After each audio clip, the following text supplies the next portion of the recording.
Hello बच्चों, तो आज मैं कक्षा 10 की गणित जो कि चैप्टर नंबर 5 है समांतर श्रेणी। इससे पूर्व वीडियो में मैंने इसका क्वेश्चन नंबर 1 और 2 का 7 तक क्वेश्चन कंप्लीट करा दिया था। तो आज मैं क्वेश्चन नंबर 8 कराने वाला हूं। तो ये इसका क्वेश्चन नंबर 8 हमने आपके सामने लिख रखा है, तो आइए देखते हैं। तो यहाँ हमें इस क्वेश्चन में ये बताना है कि यदि कोई भी क्वेश्चन नंबर दूसरे में 15 टोटल प्रश्न थे, उसको हमें सॉल्व करना है। और जहाँ ये बताना है कि कोई भी समांतर श्रेणी में है तो हमें उसके अगले 3 पद बताने हैं। तो सबसे पहले हम क्या करते हैं, हम प्रथम पद को लिख लेंगे। प्रथम पद हमारा -1/1.2 दिया है। अब यहाँ से हमें ये पता करना है कि समांतर श्रेणी में है या नहीं है। तो समांतर श्रेणी के लिए हमने आपको क्या बताया, डी निकालेंगे। T2 - T1 हो जाएगा बराबर T3 - T2 हो जाएगा। तो T2 का मान माइनस का 3.2 है, बीच में माइनस, T1 का मान -1.2 है। तो माइनस माइनस क्या हो जाएगा, प्लस हो जाएगा। T3 का मान -5.2 है, बीच में माइनस है। और T2 का मान हमारा क्या है, -3.2। तो माइनस माइनस क्या हो गया, प्लस हो गया। अब हम यहाँ -3.2 में से 1.2 घटाना है। 2 में से 2 जाएगा 0 बचेगा, और 3 में से 1 जाएगा 2 बचेगा, मीन्स आएगा माइनस का 2.0। और यहाँ 2 में से 2 जाएगा 0 बचेगा, और 5 में से 3 चला जाएगा तो क्या बचेगा, -2। इस प्रकार ये दोनों बराबर है, बराबर के इधर और उधर LHS और RHS बराबर, मीन्स हम कह सकते हैं कि AP में है। AP का मतलब क्या हो गया भाई, AP का मतलब ये समांतर श्रेणी में है। अगर ये समांतर श्रेणी में है तो हमें इसके अगले 3 पद निकालने होंगे। तो यहाँ पे देखिए आप, T1 T2 T3 और T4 तक दिया है, तो हमें T5 निकालना है। तो पांचवा पद का सूत्र मैंने आपको बता रखा है। पांचवा पद का सूत्र क्या होगा, हमने बताया है आपको, A लिखेंगे। पांचवा पद पूछ रहे तो क्या लिख देंगे, A + 4D। A का मान 1.2 दिया है माइनस का, +4 ऐसे ही, और D का मान है हमारा -2। तो -1.2 ऐसे ही, प्लस माइनस माइनस हो जाएगा, 4 दूनी 8 हो जाएगा। तो 8 में से यदि हम 1.2, अब यहाँ देखिए माइनस माइनस का गुणा प्लस हो गया, 8 में 1 जोड़ देंगे तो ये -9.2। इस प्रकार हमारा पांचवा पद निकल गया। पांचवा पद के बाद हमें छठा पद निकालना है। तो छठे पद का फार्मूला होगा A + 5D। A का मान -1.2 है, +5 ऐसे ही, D का मान हमने -2 निकाला।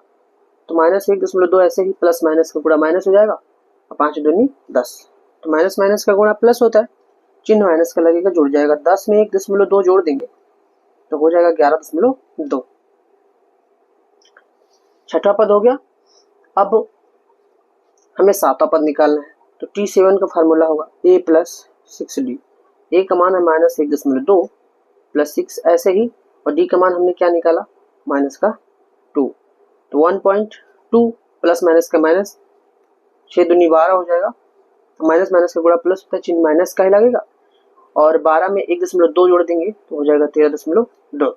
इस प्रकार जो हमारा क्वेश्चन नंबर 8 था, 8 कंप्लीट हो चुका है। चलिए इसका अगला क्वेश्चन, जो कि क्वेश्चन नंबर अब 9 होगा। तो सबसे पहले हम क्या करेंगे, क्वेश्चन नंबर 9 को लिखेंगे, फिर उसे हम सॉल्व करवाएंगे। तो आइए देखते हैं। क्वेश्चन नंबर हमारा जो 9 नंबर दिया है, क्वेश्चन नंबर 9 में है 0.2 दिया है, कामा 0.22 दिया है, कामा 0.3 टाइम्स 2 है, फिर 0.4 टाइम्स 2 है, कामा डॉट डॉट डॉट। तो सबसे पहले हम A लिखेंगे। प्रथम पद हमारा दिया है 0.2, तो प्रथम पद 0.2 हो गया। यहाँ से हमें D निकालना है। तो D का फार्मूला होगा T2 - T1 बराबर T3 - T2। T2 का मान है 0.22 और T1 का मान है 0.2 बराबर T3 का मान है 0.22 और माइनस T2 का मान है 0.22। अब यहाँ हमें इसे केवल माइनस कर देना है। भाई अगर जिस दशमलव का घटाव नहीं आता, मैं यहाँ पे घटा के बता देता हूँ आपको। 0.22 हम जोड़े या घटाए, कभी भी दशमलव के नीचे दशमलव को रखते हैं। तो यहाँ पे देखिए 0.2, तो इधर 0 बढ़ा सकते हैं, इधर 0 बढ़ा सकते हैं, घटाएंगे तो क्या बचेगा 2, 0.0। तो यहाँ जो हमारा घटा के आएगा 0.02 आएगा। और अगर हम इसको इधर घटा दें तो दिया है 0.222, 3 टाइम्स है, इधर 2 टाइम्स है, 0.22। तो यहाँ 0 लिख देंगे। अगर हम इसे लेस करते हैं तो 2 होगा, 0 0 0 मीन्स आ गया 0.002। जो कि आपस में बराबर नहीं है। तो आपस में बराबर नहीं है तो हम लिख सकते हैं एपी में नहीं है। अब भाई जब ये एपी में नहीं है तो इसे हमें इसका अगला 3 पद भी हमें नहीं बताना होगा। जो एपी में होगा उसी का अगला 3 पद बताना है। आइए अभी क्वेश्चन नंबर इसका 10 देखते हैं। क्वेश्चन नंबर 10 में दे रखा है 0, कामा माइनस का 4, कामा माइनस का 8, फिर कामा माइनस का 12, डॉट डॉट दिया है। तो ए का मान क्या हो जाएगा? प्रथम पद हमारा 0 हो जाएगा और हमें यहाँ से क्या निकालना है? डी निकालना है। तो डी का फार्मूला क्या होगा?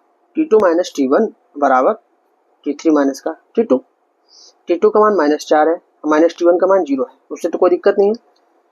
T3 का मान -8 है, माइनस T2 का मान माइनस का 4 है। तो यहाँ पहले फार्मूले में माइनस लगा हुआ है तो क्या हो जाएगा? प्लस का 4, तो हो जाएगा माइनस का 4 और 8 में से 4 घटा देंगे तो बचेगा माइनस का 4। इस प्रकार हम क्या देख रहे हैं कि जो भी ये है एपी में है। अब भाई जब एपी में है तो हमें इसके अगले 3 पद भी निकालने पड़ेंगे। तो आइए देखते हैं। T5, तो T5 का फार्मूला होगा a प्लस 4d। ए का मान तो हमारा 0 है, प्लस 4 और डी का मान क्या है हमारा? माइनस का 4। तो 0 का तो कोई मतलब नहीं, प्लस माइनस माइनस, तो 4 चौक क्या हो जाएगा? 16 हो जाएगा। ठीक इसी प्रकार से T6 निकालेंगे। तो T6 निकालेंगे तो फार्मूला होगा a प्लस 5d। ए तो हमारा 0 है, 5 और डी का मान हमने माइनस का 4 निकाला, minus minus plus minus minus होगा, 5 चौक कितना होगा? 20 हो गया। इसी प्रकार अभी हम 7वां पद भी निकाल दें तो 7वें पद का फार्मूला होता है a प्लस 6d। तो ए का मान 0 है 6 और डी का मान क्या है? माइनस का 4। तो प्लस माइनस माइनस 6 चौको क्या हो जाएगा? 24। इस प्रकार हमारा क्वेश्चन नंबर 10 भी कंप्लीट हो चुका है। अभी इसका नेक्स्ट जो क्वेश्चन है वो क्वेश्चन नंबर 11 होगा। तो आइए क्वेश्चन नंबर 11 देखते हैं। तो सबसे पहले हम क्या करेंगे? क्वेश्चन नंबर 11 को लिख लेंगे। क्वेश्चन नंबर 11 में दे रखा है -1/2, कामा -1/2, कामा फिर -1/2 और चौथी बार भी -1/2, comma dot dot and so on तक दिया है, अनंत तक। तो हम जानते हैं कि -1/2 -1/2 दिया है तो ये समांतर श्रेणी में होगा। फिर भी हम दिखाते हैं आपको। ए का मान -1/2 हो गया। डी देखिए सर्वांतर निकालेंगे। T2 माइनस T1 बराबर T3 माइनस T2। तो T2 का मान -1/2 हो गया, माइनस T1 का मान -1/2, माइनस माइनस क्या हो जाएगा? प्लस T3 का मान भी -1/2 है, बीच में माइनस, और T1 का मान क्या है? माइनस का 1/2, तो प्लस का 1/2। तो यहाँ क्या हो जाएगा? घटा देंगे तो 0 बराबर क्या आएगा? 0। अतः हम क्या बोल सकते हैं कि ये जो क्वेश्चन है ये समांतर श्रेणी में है। ये समांतर श्रेणी मीन्स नियम को फॉलो करता है। अभी हमें यहाँ से क्या निकालना है? 5वां पद निकालना है। 5वां पद का फार्मूला क्या होगा? a plus 4d। तो a का मान तो -1/2 था, प्लस 4, डी का मान हमने क्या निकाला? 0। तो ये तो टोटली हमारा 0 हो जाएगा। तो क्या बचा हमारे पास? -1/2। इसी प्रकार से हम अगर इसका T6 निकालेंगे वो भी -1/2 आएगा, T7 निकालेंगे वो भी -1/2 आएगा। इतना तो आप लोग समझदार आइए, इतना आप देख सकते हैं। अभी इसका क्वेश्चन नंबर मैं 12 बताने वाला। आइए देखिए इसका क्वेश्चन नंबर जो 12 होगा। 12 क्या दे रखा है? सबसे पहले मैंने क्वेश्चन नंबर 12 लिखा। 12 में दिया है 1, 3, 9, 27, डॉट डॉट डॉट दिया है। तो जो हमारा प्रथम पद होगा वो कितना हो जाएगा? 1 हो जाएगा। अब यहाँ से हम सार्वधातर निकालेंगे। सार्वधातर का मतलब चेक करेंगे समांतर श्रेणी में है या नहीं है। तो T2 माइनस T1 हो गया बराबर T3 माइनस का T2। तो T2 का मान देखिए 3 दिया है, 3 रख लेंगे। T1 का मान -1 है, T3 का मान 9 है और T2 का मान 6 है। 3 में से 1 घटा देंगे तो 2 बचेगा और 9 में से 6 घटा देंगे तो 3 बचेगा। इस प्रकार अगर हम यहाँ पे 6 नहीं है, T2 का मान 3 दिया है, 9 में से 3 घटाएंगे तो कितना बचेगा? 6। तो हम देखें तो ये दोनों आपस में बराबर नहीं है। और जब ये दोनों आपस में बराबर नहीं है इसका मतलब ये समांतर श्रेणी में नहीं होगा। हम कह सकते हैं अतः ये एपी में नहीं है। और जब भाई ये एपी में नहीं है तो इसके अगले 3 पद भी नहीं निकालने होंगे हमें। जो जो क्वेश्चन इसमें समांतर श्रेणी में है उसी का हमें अगला 3 पद बताना है। आइए इसका नेक्स्ट क्वेश्चन 12 हो गया। अब क्वेश्चन नंबर देखते हैं 13। तो जिसका क्वेश्चन नंबर 13 है वो देखिए, सबसे पहले हम क्वेश्चन नंबर 13 डाल लेते हैं। क्वेश्चन नंबर 13 में दिया है a, 2a, 3a, 4a, dot dot dot and so on तक। आप देख रहे हैं जैसा भाई a में एक जोड़ा 2a हो गया, फिर ये जोड़ा 3a हो गया, फिर ये जोड़ा 4a हो गया, मतलब हम कह सकते हैं समांतर श्रेणी में होगा। फिर भी देखिए प्रथम पद हमारा a हो गया, सर्वांतर अगर हम चेक करते हैं T2 माइनस T1 होगा, T3 माइनस T2 होगा। तो T2 का मान हमारा क्या है 2a है और T1 का मान a है, T3 का मान 3a है और T2 का मान क्या है 2a है। अब यहाँ पे अगर हम 2a में से a घटाएंगे तो a बचेगा और 3 में से 2 घटाएंगे तो a बचेगा, दोनों बराबर होगा दोनों पक्ष, मीन्स ये समांतर श्रेणी में होगा। अब भाई अगर ये समांतर श्रेणी में है तो हमें अगले 3 पद निकालने हैं। तो T5 क्या हो जाएगा, T5 का फार्मूला होगा a प्लस का 4d। तो a का मान तो a है 4 और d का मान भी a है, तो 4 में 1 जोड़ देंगे कितना हो जाएगा 5a, मीन्स 5 है। इसी प्रकार से अगर हम T6 निकालते हैं तो T6 का फार्मूला है a प्लस 5d, a ऐसे ही प्लस 5 और d का मान क्या है a, तो जुड़ जाएगा 5 में 1 है कितना हो जाएगा 6 है। और यहीं पे अगर हम इसका सातवां पद दिखा दें आपको, तो सातवें पद का सूत्र होगा a प्लस 6d। a का मान तो a दिया है 6 और d का मान क्या है a, तो 6a में 1 a जुड़ेगा तो कितना हो जाएगा 7a। इस प्रकार हमारा क्वेश्चन नंबर 13 भी कंप्लीट हो गया। अब इसका अगला क्वेश्चन है जो क्वेश्चन नंबर क्या होगा 14 होगा। तो आइए क्वेश्चन नंबर 14 देखते हैं। क्वेश्चन नंबर 14 में दे रखा है √3, √6, √9, √12, dot dot and so on तक। अब एंड सो ऑन तक दिया है तो हम यहाँ पे क्या कर सकते हैं, प्रथम पद तो हमारा √3 हो जाएगा। अगर हम सर्वांतर निकालने का प्रयास करें तो T2 माइनस T1 होगा बराबर T3 माइनस का T2। तो यहाँ पे देखिए T2 का मान क्या है √6 है और T1 का मान क्या है √3 है और T3 का मान क्या है √9 और T2 का मान क्या है √6। तो अगर अब इसे हम हल करना चाहें तो हम यहाँ से क्या कर सकते हैं, कॉमन ले √3, तो √3 कॉमन लेंगे तो 3 दूनी 6 हो जाएगा और यहाँ से वो कॉमन है तो 1 बचेगा। अगर इसको देखते हैं तो यहाँ पे हम इस 9 को लिख सकते हैं 3 गुणे 3 और माइनस का होगा √6, तो √3 √2 माइनस का 1, तो हो जाएगा 3 माइनस का √6। तो ये तो हल होने वाला ही नहीं है। जब हल नहीं होगा तो हम क्या कह सकते हैं, अतः ये एपी में नहीं है। और जब ये हमारा एपी में नहीं है, जब ये एपी में नहीं होगा तो इसके हमें अगले 3 पद भी नहीं निकालने हैं, क्योंकि प्रश्न में स्पष्ट कहा गया है कि भाई जो एपी में होगा उसका ही हमें अगला 3 पद बताना है। तो अभी क्वेश्चन नंबर 14 भी कंप्लीट हो गया। अभी दूसरे में टोटल 15 क्वेश्चन थे, तो अभी मैं इसका 15 बताने वाला हूँ। 15 में दिया है 1 का स्क्वायर, 5 स्क्वायर, 7 स्क्वायर और 73 दिया है,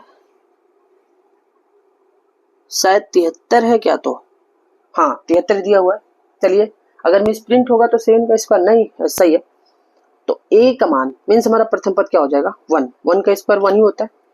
d निकालेंगे T2 माइनस का T1 बराबर T3 माइनस का T2। तो T2 का मान क्या है 5 का स्क्वायर माइनस T1 का मान है 1 का स्क्वायर, T3 का मान 7 स्क्वायर और माइनस T2 का मान 5 स्क्वायर। अगर यहाँ हम देखें तो 5 × 25 1 कम 1, 7 × 7 49, 5 × 25। अगर हम 25 में से 1 घटा दें कितना बचेगा 24, 9 में से 5 जाएगा 4 और 4 में से 2 क्या 2, मीन्स दोनों पक्ष बराबर है। हम क्या बोल सकते हैं ये समांतर श्रेणी में है। अब भाई जब ये समांतर श्रेणी में है तो हमें इसके अगले 3 पद भी निकालने होंगे। तो आइए इसका अगला 3 पद निकालते हैं। तो सबसे पहले क्या निकालेंगे हम T5। तो a प्लस कितना हो जाएगा 4d, a का मान तो 1 है प्लस 4, d का मान क्या आया 24, तो 1 ऐसे ही प्लस 4 चौक 16 और 4 दूनी 8, 8 और 1 9, 96 हो गया। तो 96 में 1 जोड़ देंगे कितना आ जाएगा 97। तो जो हमारा 5वां पद आया है तो कितना आ गया 97 आ गया। ठीक इसी प्रकार अभी हमें क्या निकालना, यहाँ साइड में देख लेते हैं। देखिए छठा पद निकालते हैं। छठा पद का फार्मूला होगा a प्लस का 5d, a का मान 1 है प्लस 5d का मान 24 है। 24 पंजे कितना होगा 120 हो जाएगा। 120 में 1 जोड़ देंगे कितना 121। ठीक इसी प्रकार से 7वां पद निकालते हैं। अगर a प्लस कितना होगा 6d, तो a का मान 1 है और प्लस 6 गुणे डी का मान है 24, तो 1 ऐसे ही 6 चौको 24 का 4 हासिल 2 और 6 दूनी 12 2 14। यहाँ पे जोड़ देंगे 144 में 1 तो कितना हो जाएगा 145। इस प्रकार जो दूसरा था वो टोटली पूरी तरीके से कंप्लीट हो गया। आइए देखते हैं इसका क्वेश्चन नंबर तीसरा। दूसरे में 15 क्वेश्चन थे, 15 हमने कंप्लीट करा दिए हैं। आइए देखिए इसका जो क्वेश्चन नंबर तीसरा है, तीसरे में स्पष्टता लिखा हुआ है, स्पष्ट दे रखा है। तीसरे में दी हुई समांतर श्रेणी के प्रथम 4 पद हमें बताने हैं। जो तीसरा क्वेश्चन है, दी हुई समांतर श्रेणी के हमें कितने पद बताने हैं भाई?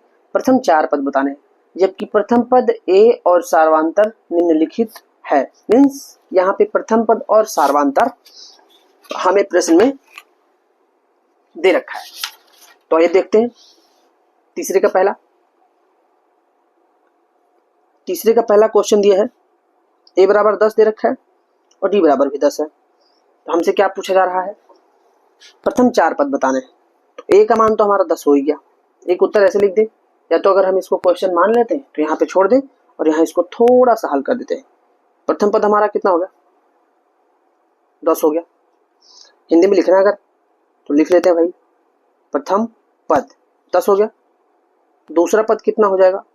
दूसरा पद, तो दूसरे पद का फार्मूला क्या होगा? ए प्लस का डी। तो ए का मान 10 है और डी का मान भी 10 है, तो 10 10 कितना हो गया? 20 हो गया। इसी प्रकार से दूसरा पद आ गया, तब हम कौन सा पद निकालेंगे? तीसरा पद। तीसरे पद का फार्मूला क्या होगा भाई? तीसरा पद मतलब एक आपको कम डी बताना है, कितना हो जाएगा? ए प्लस 2डी। ए का मान 10 है प्लस 2, डी का मान भी 10 है, तो पहले गुणा होगा फिर जुड़ेगा। आप लोगों ने बोर्ड मास नियम पढ़ रखा है, 10 दूना 20 और 20 में 10 जोड़ देंगे कितना हो जाएगा? 30 हो जाएगा। चौथा पद देख लेते हैं। चौथे पद का फार्मूला ए प्लस 3डी। ए का मान 10 है प्लस 3 और डी का मान भी 10 है। 10 3 30, 30 में 10 जोड़ देंगे कितना हो जाएगा? 40। इस प्रकार जो तीसरे का पहला था पहला कंप्लीट हो गया। अब हम तीसरे का दूसरा देखते हैं। जो तीसरे का दूसरा क्वेश्चन है वो क्वेश्चन दे रखा है थर्ड का सेकंड नंबर दिया है, ए का मान है -2 और डी का मान दिया है 0। तो यहाँ पे जो हमारा प्रथम पद होगा, प्रथम पद को ए से लिखते हैं। ए का मान कितना हो गया? -2। फिर इसी प्रकार से हमको क्या निकालना है? दूसरा पद। तो दूसरा पद क्या आएगा भाई? दूसरा पद का हम फार्मूला लिखेंगे ए प्लस डी। ए का मान तो -2 है बट डी का मान क्या है? 0, तो भी -2 ही आएगा। ठीक इसी प्रकार जब डी का मान 0 ही है तो हर पद वही आने वाला है, डी का जो भी पद हो 0 हो जाएगा, तो तीसरा पद भी -2 हो जाएगा और चौथा पद भी -2 हो जाएगा। तो इस प्रकार जो तीसरे का दूसरा था वो भी कंप्लीट हो गया है। अब हम तीसरे का तीसरा क्वेश्चन देख लेते हैं। आइए देखिए तीसरे का तीसरा क्वेश्चन। टोटल इसमें संभवतः 5 क्वेश्चन दे रखा है। तो तीसरे का तीसरा दिया, ए का मान 4 है और डी का मान क्या है? 3 है। अब हम यहाँ इसे हल करें, अगर हल लिख लें, अभी बाकी प्रश्नों में नहीं लिखा है लेकिन इसमें हमने लिख लिया। तो प्रथम पद हमारा क्या होगा? प्रथम पद ए का मान हमारा 4 हो गया, प्रथम पद तो आ गया। अब हमें क्या निकालना है? दूसरा पद निकालना है। तो दूसरे पद का फार्मूला होगा ए प्लस का डी। तो ए का मान 4 है प्लस डी का मान है -3। तो 4 और प्लस माइनस, तो 4 में से 3 घटेगा तो क्या आ जाएगा? 1 आ जाएगा। दूसरा पद निकल गया भाई। अब तीसरा पद बताना है हमको। तीसरे पद का बेटा फार्मूला क्या होगा? तीसरे पद का फार्मूला होता है ए प्लस का 2डी। ए का मान हम जानते हैं कि 4 है प्लस 2 ऐसे ही, डी का मान -3 है। तो 4 प्लस माइनस होगा 2 3 6, 4 में 6 में से 4 में से 6 तो घटने वाला नहीं है, 6 में से 4 घटाएंगे क्या बचेगा हमारे पास? -2 बचेगा। ठीक इसी प्रकार से अगर हम चौथा पद देख लें तो चौथे पद का फार्मूला है ए प्लस का 3डी।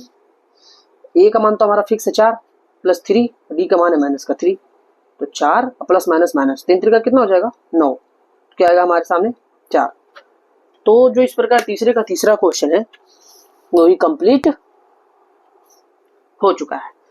तो आइए तीसरे का तीसरा कंप्लीट हो गया। अब तीसरे का चौथा देख लेते हैं। 2 क्वेश्चन और बचा हुआ तीसरे में। तो तीसरे का चौथा क्या होगा। तीसरे का चौथा क्वेश्चन दिया है, ए का मान दिया है -1.25 और डी का मान दिया है -0.25। तो यहाँ जो हमारा प्रथम पद हो जाएगा, प्रथम पद यदि हम ए बराबर लिखे तो कितना, -1.25, ये तो प्रथम पद हो गया हमारा। अब यहाँ से हमें दूसरा पद बताना है, तो दूसरा पद क्या होगा, दूसरे पद का फार्मूला होता है ए प्लस का डी। ए का मान -1.25 है प्लस और डी का मान क्या है माइनस, तो हो जाएगा -0.25। तो माइनस माइनस का गुणा तो प्लस ही होता है, ये जुड़ जाएगा चिन्ह माइनस का। 5 5 10 का 0 और 2 2 4 और 1 5, कितना हो गया -1.5 या फिर -1.50। दूसरा पद आ गया। ठीक इसी प्रकार से हमें कौन सा पद बताना है, तीसरा पद बताना है। तीसरे पद का फार्मूला क्या होगा, a प्लस 2d। तो a का मान तो -1.25 है प्लस 2 ऐसे ही, d का मान क्या है -0.25, तो -1.25 तो ऐसे ही, प्लस माइनस से पूरा माइनस, 2 पंचे 10 का 0, 2 दूनी 4 और 1 5, 0 पॉइंट क्या आया 550 माइनस माइनस प्लस, अगर हम इसे जोड़ देते हैं तो 1 पॉइंट क्या आएगा 75 मीन्स -1.75। दशमलव के बाद भाई हम सिंगल डिजिट बोलते हैं, टोटल नहीं बोलते। चौथा पद क्या होगा हमारा, चौथा पद का फार्मूला होगा a प्लस 3d। तो a का मान है -1.25 प्लस ऐसे ही 3 और d का मान है -0.25। तो -1.25 तो यूं सेम प्लस माइनस माइनस 25 नहीं 75 होता है, माइनस माइनस का गुणा प्लस, चिन्ह माइनस का लगेगा, 5 5 10 का 0, 7 2 9 10 का 0 और 1 और 1 कितना हो जाएगा 2। तो जो आएगा वो क्या आएगा 2.00। इस प्रकार हमारा तीसरे का चौथा भी कंप्लीट हो चुका है। तो अभी तीसरे का लास्ट नंबर जो है हमारा पांचवा है। तो पांचवा प्रश्न हमें दे रखा है, ए का मान दिया है -1, ए का मान क्या है -1 और डी का मान है 1/2। तो भाई यहाँ से प्रथम पद आप निकाल सकते हैं, प्रथम पद भी निकाल सकते हैं और यहाँ से अगले दूसरा तीसरा चौथा पद भी बता सकते हैं। तो ये मैं आप लोगों के लिए छोड़ रहा हूँ, आप लोग इसको सॉल्व करिए। नहीं सॉल्व होता है तो कमेंट बॉक्स में कमेंट करिए, हम आगे सॉल्व करवा देंगे। आज के लिए बस इतना ही, धन्यवाद।